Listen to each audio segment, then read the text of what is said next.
जो जिहादी सभा म्हणतोय तो 2014 पर्यंत जिहादीच होता।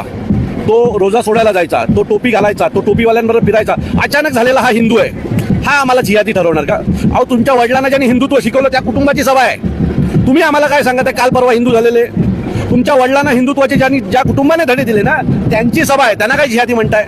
याचं उत्तर त्यांना मिळेल भविष्यात। विरोधकांना काय संदेश असेल? त्यांनी देखील सभा पाहावी का? प्रत्येक विरोधक, आता मी येत होतो, मला एक जिल्हा परिषद सदस्य मिळाला आणि मला हात मिळवला आणि मला म्हटलं भारतीय जनता पक्षाचा मी जिल्हा परिषद सदस्य आहे आणि तो मी मराठीची टोपी घालून आलाय। सो त्यांची लोकच त्यांना उत्तरं देतील ज्यावेळेला मनसे आणि शिवसेनेमध्ये यांची भरती होईल। म्हणजे आज ही सभा पाहायला भाजपचे कार्यकर्ते देखील आले. मी म्हणतो जो मराठीवर प्रेम करतो तो प्रत्येक जण तुम्हाला इथे दिसेल।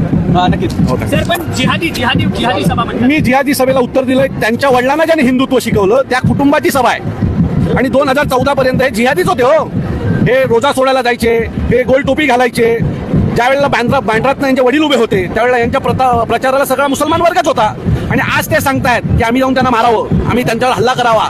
अरे थोडी तर शरम बाळगा की ज्या लोकांनी तुम्हाला आमदार बनवलं, मंत्री बनवलं, खासदार बनवलं, आज वेळ संपल्यावर तुम्ही सांगता की त्यांना जाऊन मारा। उद्या हिंदूंना मारायला का नाही सांगणार हो तुम्ही लोक? ज्यावेळेला भारतीय जनता पक्षाची सत्ता केल्यावर या लोकांवर हिंदूंनी आणि मुसलमानांनी या अशा दल बदलूंवर विश्वास ठेवू नये ही आमची विनंती। शेवटचा प्रश्न, मीराबाईंदरमध्ये जो व्यापाऱ्यांचा संप झाला त्यांना देखील अटक